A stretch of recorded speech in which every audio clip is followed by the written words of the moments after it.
Alright, here we are, BigDuckDiscGolf.com. Too cold in Minnesota to play disc golf today, so I did the tour of Play It Again Sports. Started off in Blaine today, where I picked up this Echo Star Wraith.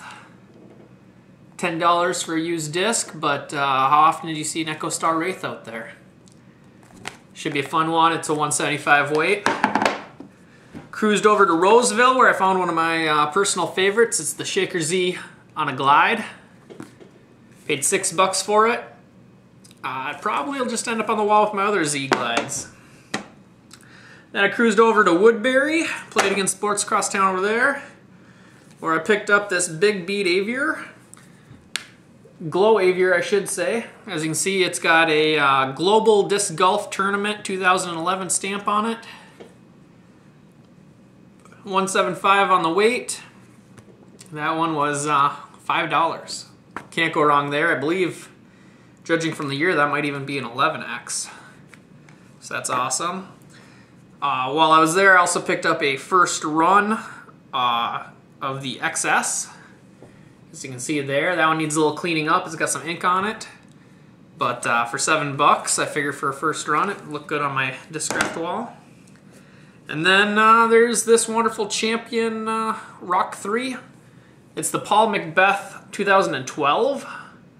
He's now won 2 of the World's tournaments, so this one's getting a bit more rare. It's weighed in at 176, so that'll be a wall hanger. It's cool peach color there, as you can see. So that was Woodbury. As I continue across town to West St. Paul, I picked up a Yeti 3X of the Aviator putters. Once again, another $5 putter, can't go wrong. This, probably the most interesting find of the day here. It says America's Get Out and Disc Golf. It's sponsored by Air Traffic and by Discraft. It's got the Hoopty D on there, as you can probably see if we zoom in right there. Super lightweight. Haven't scaled it yet, but I'm pretty sure it's not going to be playable. But it's a magnet mold. I thought that, you know, how often do you see a magnet mold in what seems to be just a play-catch frisbee, so awesome. Then I headed over to Everyday Disc Golf in Newport. Visited with Tom for a little while. He's probably going to be my favorite tournament director of the year this year with all the tournaments he's got planned. I'm sure they'll come out shortly. We'll take a look at what we picked up here. We got a Legacy Rampage. Got it in a nice blue color with a green foil there. You can't go wrong. I tend to lose a lot of these, so it's nice to pick another one, 174 weight. And then here we got one of his field testers. It was a Opto-Pain. Real nice color, 170 stamped on it. I haven't scaled it yet, but I'm guessing it's about 170. Now we'll move over to the mecca of the disc golf in the Twin Cities. We went to Gotta Go, Gotta Throw, and we picked up a first run Z crank. I haven't heard too many people talk about throwing these yet, but I probably will because I like the crank. The Z crank should probably be just as good. This is probably the most unique disc I bought all day. It's called the Rask. It's made in Sweden. It's a high-speed driver, but it's got a smaller lip on it. And as you can see, kind of the tooling in there, it's not like a traditional driver. It's got more of like almost a mid-range look and feel to it. But from the only reviews I've read online so far, it's compared to a Nova Destroyer, but with about 20 to 30 feet further distance. So I'm excited to get out maybe tomorrow and test that out. Here we got a factory second on a Panther. This one's the old Ontario mold Panther. Picked it up used for $6.50. Gotta go, gotta throw. I think that that'll be a great disc. Great disc for teaching people how to play disc golf. New people don't have too hard of a time because of the overstable ability. That one's very understable.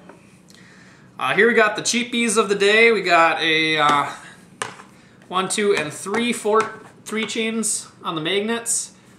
These were used at Gotta Go, Gotta Throw. I paid $2 a piece for them. You can't go wrong for $2 for a magnet.